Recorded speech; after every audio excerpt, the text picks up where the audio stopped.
Assalamualaikum warahmatullahi wabarakatuh.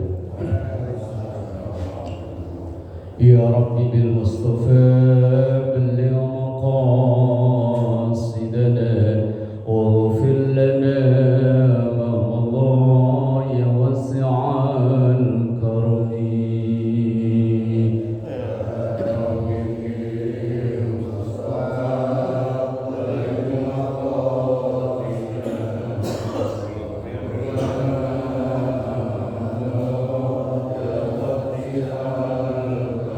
أستغفر الله من قول بلا عمل لقد نسبت به نسلا لذي عقم.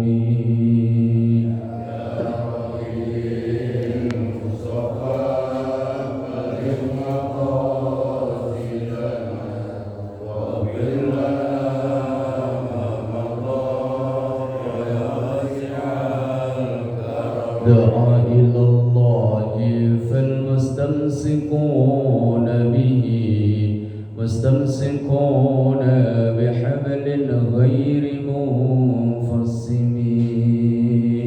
يا رب بالمصطفى بلغ مقاصدنا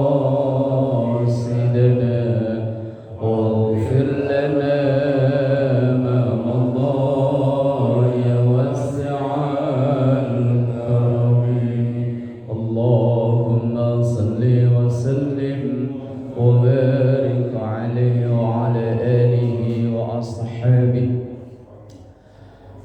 الحمد لله وحده ثم الصلاة والسلام على طه رسول الله ثم الصلاة والسلام على ياسين حبيب الله وعلى آله وأصحابه ومن تبع رشده. سبحانك لا علم لنا إلا ما علمتنا إنك أنت العليم الحكيم. رب اشرح لي صدري ويسر لي أمري واحلل عقدة من لساني يفقه قولي واجعل لي وزيرا من أهلي. أما بعد. حضرة العلماء والكرماء وحضرة الجماعة Masjid Jami Al-Muhajirin, semoga kita semua diberkahi, diridhoi dan dikaruniai sehat afiat, panjang umur dalam taat ibadah kepada Allah Subhanahu wa taala. Liridhaillah wa li syafaati Rasulillah wa ila hadratin Nabiyil Mustafa Muhammadin sallallahu alaihi wasallam wa ala alihi wa ashabihi wa azwajihi wa dhurriyyatihi wa ahli baitihi al-karam wa jami'i ummatihi minal muslimina wal muslimat wal mu'minina wal mu'minat aina ma kanu. Syulillahi lahum al-Fatihah. A'udzu billahi minasy syaithanir rajim. Bismillahirrahmanirrahim. Alhamdulillahi rabbil alamin arrahmanir rahim maliki yaumiddin. Iyyaka na'budu wa iyyaka nasta'in ihdinas siratal mustaqim siratal ladzina an'amta 'alaihim ghairil maghdubi 'alaihim waladdallin. Amin ya rabbal alamin. Jamaah yang dimuliakan Allah, kurang dari 2 pekan lagi kita akan memasuki bulan suci Ramadan. Harapan kita semua dikaruniai sehat afiat sehingga bisa melaksanakan rangkaian ibadah Ramadan dengan maksimal. Dan juga harapan kita Ramadan nanti menjadi Ramadan terbaik atau menjadi Ramadan yang lebih baik. Karena ada satu makalah mengatakan man kana yaumuhu khairan min amsi fahuwa rabbi. Orang yang hari-harinya grafik kebaikannya meningkat, maka fahuwa rabbi, inilah orang yang sukses. Wa man kana yaumuhu sawa'an min amsi, orang yang grafik kebaikannya stagnan, begitu-begitu aja, nggak ada penambahan sama sekali, fahuwa khasir, orang ini termasuk rugi. Loh, bisa mempertahankan kok rugi umur, rugi waktu. Walaupun jumlah umur kita secara angka kayaknya nambah, cuman kan kesempatan dan waktu kita semakin sempit. Kalaulah seandainya umur kita itu disamakan dengan Rasul, cuman 63. Pak Ustadz tinggal berapa tahun lagi? Kalau disamakan. Dan Rasulullah sudah sampaikan dalam satu hadisnya, umur ummati baina sittin wa sab'in. Umur umatku ya nggak jauh-jauh antara 60 70, ya sekitaran itulah. 80 ya jarang-jarang. Ini yang hadir di sini ada yang 80? Pak Ishak ada 80? Belum, ya kan nggak ada kan? Ya, apalagi 90, 100 wis jarang. Apalagi bercandaannya orang kalau lagi ngeledekin PNS. Ada yang PNS ini? Nggak ada ya? Nah, PNS itu pensiun berapa? 56 ya? 58. 58 pensiun, 59 stroke, 60 candaan itu. Semakin sempit waktu kita, maka kalau tidak ada penambahan atau perubahan ke arah baik, maka ya khasir, rugi. Apalagi waman kana yaumuhu syarran min amsi. Orang kalau yang kebaikannya justru malah menurun. Wah, ini mal'un, termasuk orang yang terlaknat. Maka sebisa mungkin, semaksimal mungkin, kalau memang kita tidak ada uzur syar'i, maka ya wis kita tambah kualitas. Kalau tidak bisa kualitas ya wis kuantitas ora apa-apa lah. Yang penting ada penambahan. Lah untuk mempersiapkan agar Ramadan itu bisa selesai dengan baik, karena banyakan kita itu nganggapnya Ramadan itu kan cuma 3 hari ya Pak ya. Loh kalau hari pertama, hari kedua, hari ketiga loh warung-warung makan pada tutup Pak. Pokoknya rasanya tuh asli Ramadan. Tapi begitu hari keempat, hari kelima, mungkin udah nganggapnya Ramadan selesai, udah banyak yang lebaran. Coba kalau kita naik motor keluar, yang pada ngopi, pada ngudut, di hari kelima itu udah biasa. Coba kalau hari pertama, asli suasana Ramadan, kayaknya surga beneran lah. Tapi hari kelima ke sono wis wallahu a'lam. Lah para ulama mengajarkan pada kita paling enggak ada 4 persiapan yang perlu kita siapkan sambil nunggu gorengan sama kopi 5 menit pas setengah 6 selesai. Enggak ada kopi. Ya Allah, ini penurunan ini namanya ini mah. Biasanya ada kopi kok nggak ada itu ya penurunan kualitas ini namanya. Kalau bisa bertahan aja itu termasuk rugi, apalagi nurun. Wah wes repot. Ada. Oh. Wah iya. Semangat ini kalau begini mah. Kalau nggak ada loh terlalu. Kesini belum aja Pak Ustadz ya. Sini belakangan, berarti kalau belakangan gelasnya gede Mas, tenang aja. Disesuaikan. Ada 4 persiapan paling tidak biar Ramadan kita itu lebih baik daripada Ramadan biasanya. Apa persiapannya? Yang pertama namanya i'dadur ruhiyah, persiapan mental. Karena yang kuat menjalani tugas itu yang mentalnya kuat. Lah, dan yang dipanggil oleh Quran untuk mengisi Ramadan yang identik dengan puasa, itu yang punya mental. Mental itu spiritual atau keimanan. Maka panggilan ayatnya ya ayyuhalladzina amanu, bukan ya ayyuhalladzina aslamu. Yang dipanggil oleh Allah orang yang iman, bukan orang Islam. Loh, apa bedanya? Beda Pak. Asal orang udah syahadat, udah Islam tuh. Tapi apakah iman? Belum tentu. Lah yang dipanggil oleh Allah untuk mengisi Ramadan yang identik dengan puasa itu aman, orang yang iman. Kita bisa cek di lapangan. Ada orang yang kerjanya kayaknya berat. Mohon maaf, umpama yang bangunan itu kan juga kerja berat. Tapi nyatanya banyak yang kuat puasa, Pak. Ada yang kerjanya di dalam ruangan tapi nggak kuat puasa. Yang bedakan apa? Mentalnya, Pak. Imannya. Puasa Ramadan ini itu pertama kali diwajibkan pada tahun 2 Hijriah. Kalau sekarang sudah 1446, berarti 1444 tahun yang lalu puasa Ramadan ini mulai diwajibkan. Saat itu baru pindah 2 tahun ke Madinah. Kemudian di hari yang ke-17 di tahun kedua itu ada seruan perang Badar yang diabadikan dalam sholawat Badar. Perang Badar itu perang yang sangat tidak berimbang. Umat Islam jumlahnya hanya 315 plus Rasulullah sebagai komandan perang. Pasukannya seadanya, bukan pasukan terlatih, persenjataan yo seadanya. Dalam keadaan puasa. Baru 16 hari puasa karena baru tahun pertama itu puasa. Sementara di pihak musuh jumlahnya lebih dari 1000 dengan pasukan terlatih, persenjataan terlatih.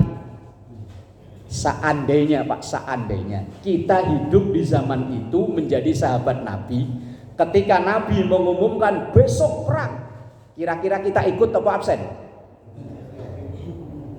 Pak Yoko, kira-kira ikut atau absen Pak Yoko? Apa pura-pura, waduh mules, waduh asam urat kambuh gak jadi ikut saya. Izin. Lo taruhannya nyawa, lo mati lo taruhannya.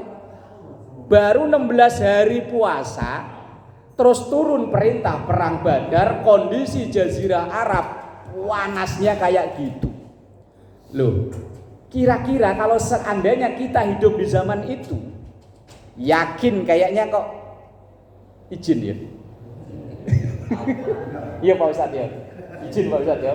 Waduh, lagi kumat ini ya. Loh gak berangkat, waduh ya Rasul sorry lagi kumat. Tapi para sahabat gak ada yang izin satupun. Apa yang membuat itu kuat? Iman, mentalnya. Lah sekarang kita nih, mosok gara-gara kerja ya. Cuman kalau Ramadan memang banyak stang motor yang tiba-tiba oleng. Naik motor saya, tiba-tiba ada warteg yang buka separuh belok. Belok sendiri itu aslinya Pak. Cuman kita ngikutin aja sih. Jadi yang pertama, mental imannya. Banyak orang yang badannya sehat, seger buger, diajak puasa enggak kuat, mah kambuh. Ya, kalau orang-orang biasanya mah kambuh itu kan jam 11 malam ya Pak ya. Mah.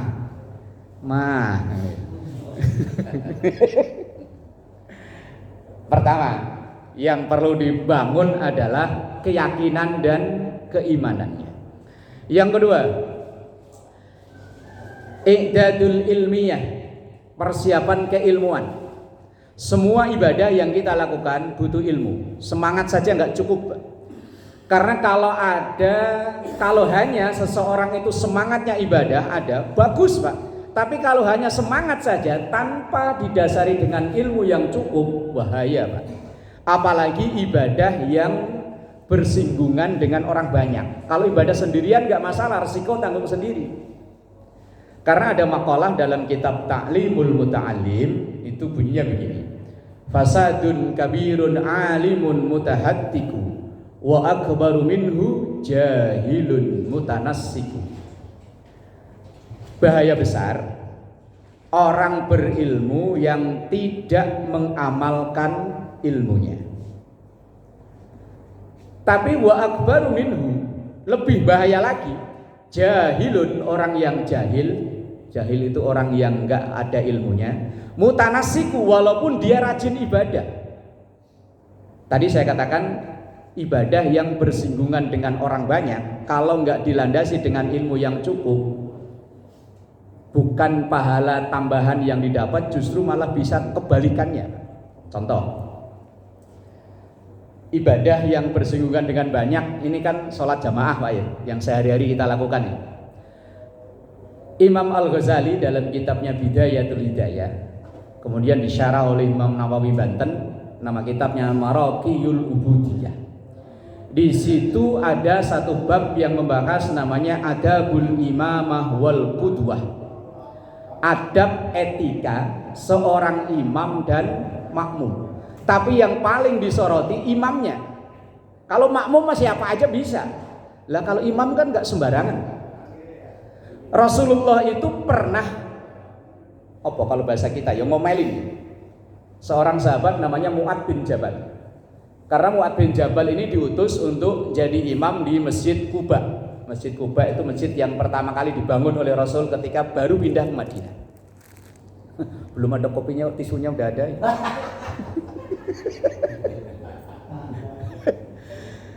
Ketika itu Rasulullah dapat laporan, ada seorang sahabat lapor, ya Rasul, saya kapok gak mau jamaah lagi. Loh kenapa?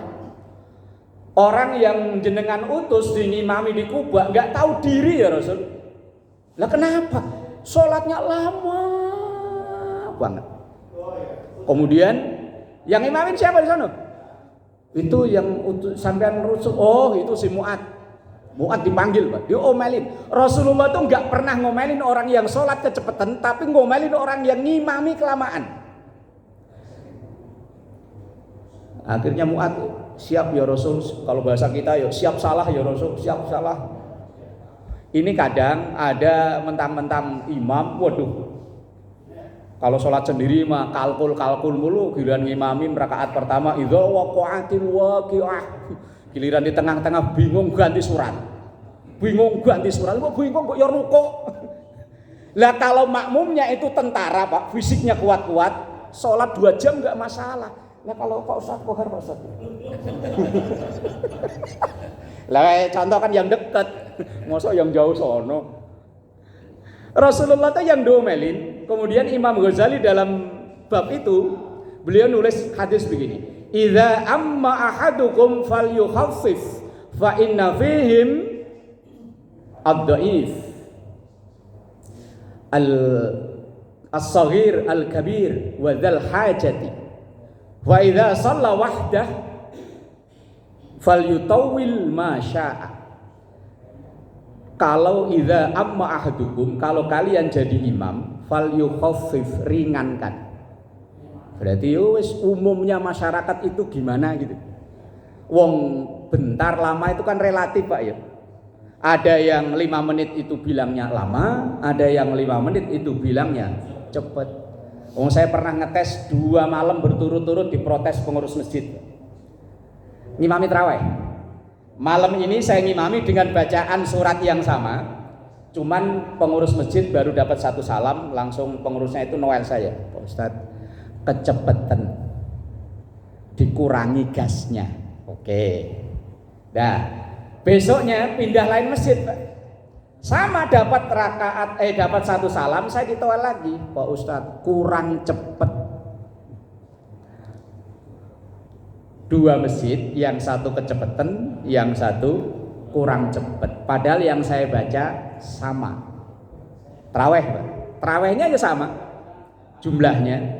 Lah berarti antara cepet dan lama itu kan tergantung kebiasaan masyarakat setempat.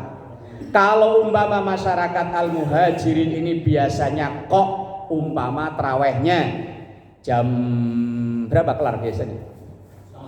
8:30 kelar. Ya wis 8:30. Lah ini mentang-mentang ditunjuk jadi imam langsung takbirnya aja pakai lagu. Allahu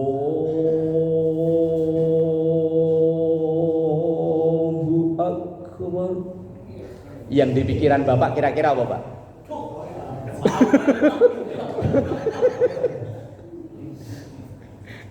Ini pernah ada cerita, Pak. Ada makmum geplak imam jadi, Pak.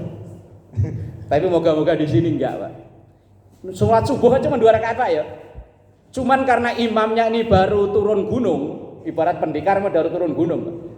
Pendekar kalau baru turun gunung itu pengennya berantem aja, Pak.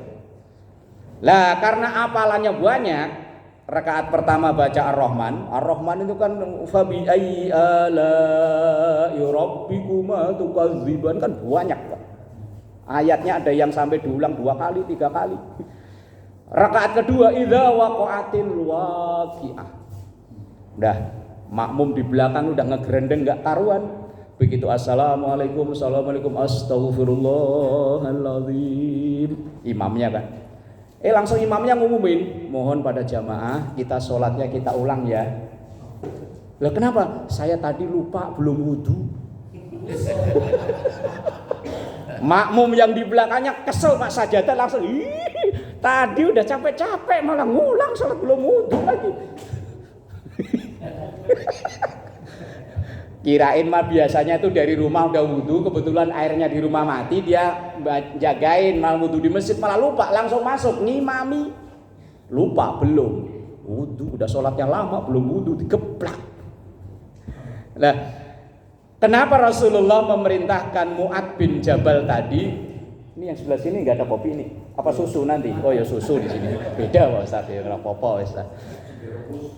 Fa inna fihim, karena di dalam jamaah itu ada as-shaghir, anak-anak kecil. Apalagi maghrib Pak yuk. Maghrib kan seru ya. Weng. Lah kalau kita maksa bacanya panjang, makin enggak kondusif Pak. Makanya maghrib itu kalau perlu kulhu belah jadi 2 ya Pak. Qul huwallahu ahad, Allahu somad, Allahu akbar. Rakaat kedua lam yalid walam yulad walam yakul lahu kufuwan ahad, Allahu akbar. Anak belum bercanda kan salat udah kelar. Ya enggak begitu juga kali Pak ya. Ya wis umumnya biasanya baca apa, tapi yo jangan mentang-mentang ini. Loh. Dalam kitab Kasyifatus Sajad, ini kalau ngaji di rumah saya malam Kamis Pak ngaji kitab itu. Seorang imam baca subhanallah wa bihamdi. Kalau sujud apa bacanya? Subhana rabbiyal a'la wa bihamdi. Kok lebih dari 3 kali? Itu harus izin sama makmum loh Pak. Izinnya gimana? Ya sebelum takbir. Pak, jamaah semua nanti sholatnya kita lamain ya. Saya bacanya subhana rabbiyal a'la wa bihamdi 300 kali.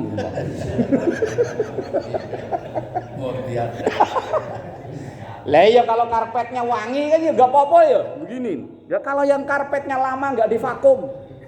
Apa enggak gebres-gebres. Loh, itu Imam Nawawi Banten loh Pak, penulisnya asli orang Indonesia. Jadi beliau paham orang Indonesia. Sampai beliau bilang kalau seandainya imam pengen baca tasbih lebih dari 3 kali harus izin makmum. Mau sujud, mau rukuk, subhana rabbiyal azimi wa bihamdi. Kan 3 sunahnya. Nah, kemudian ketika sujud subhana rabbiyal a'la wa bihamdi harus izin dengan makmum kalau ia mau baca lebih dari 3. Lah kalau makmum mau baca 3.000 kali enggak masalah, wong makmum imam yang disoroti. Lah makanya i'dadul ilmiyah, persiapan ilmunya yang cukup. Karena tadi ngimami kalau kepanjangan fa inna fihim as-shaghir, karena dalam jamaah itu ada anak kecil, wal kabir, ada orang yang sudah sepuh kalau berdiri kelamaan dengkulnya gemeter, wad dhaif, ada orang yang mohon maaf sakit-sakitan, atau wadzal hajati, ini yang repot, orang yang mau buang hajat.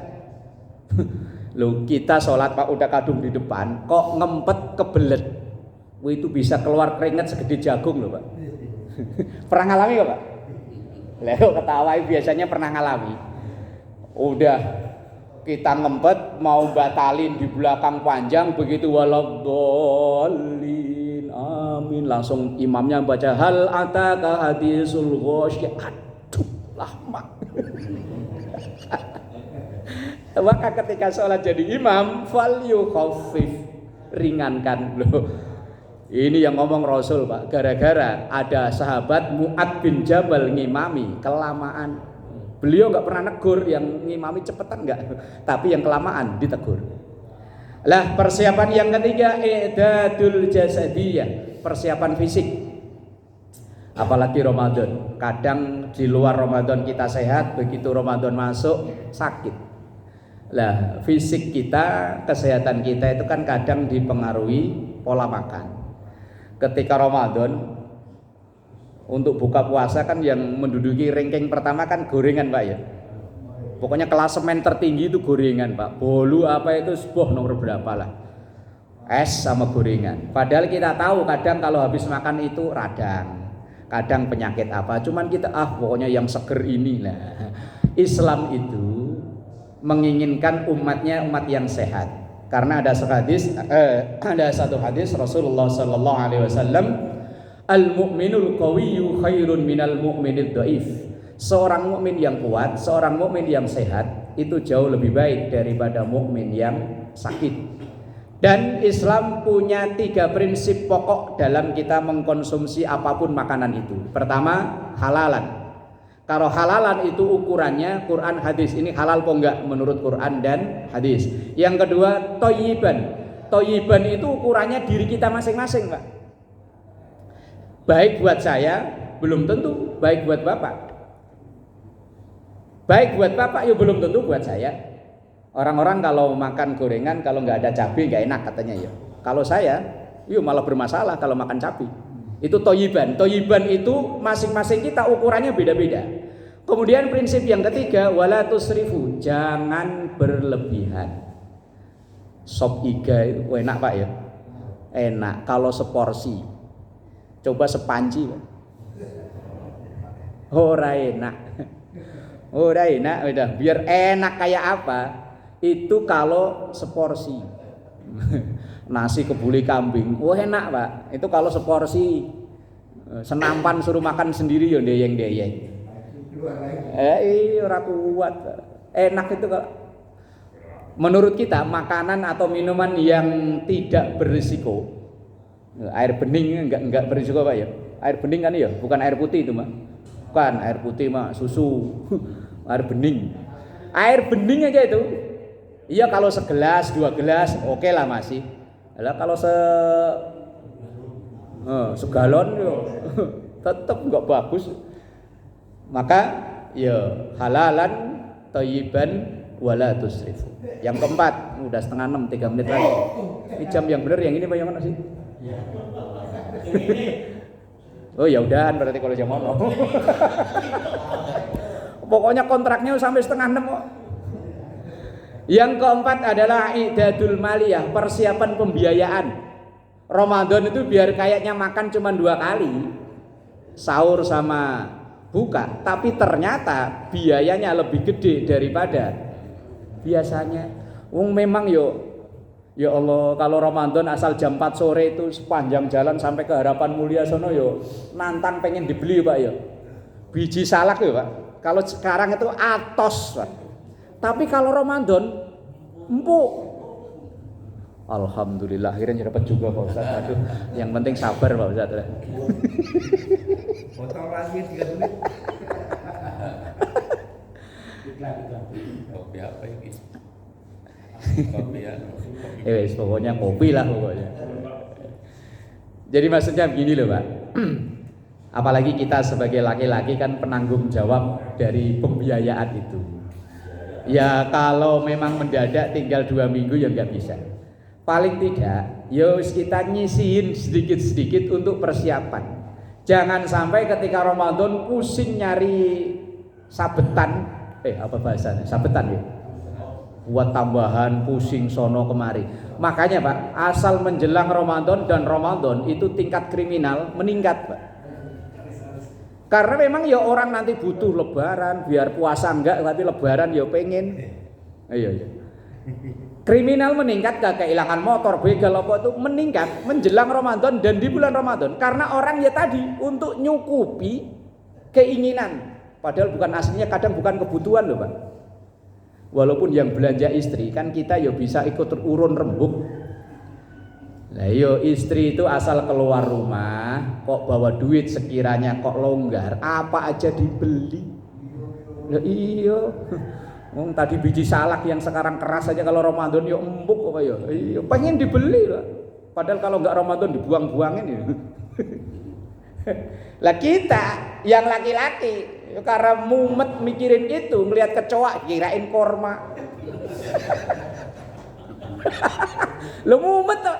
Waduh, biasanya sehari sekian cukup enggak cukup. Begitu udah menjelang maghrib, duduk lemes, ada kecoa mati. Kok ada kurma 1.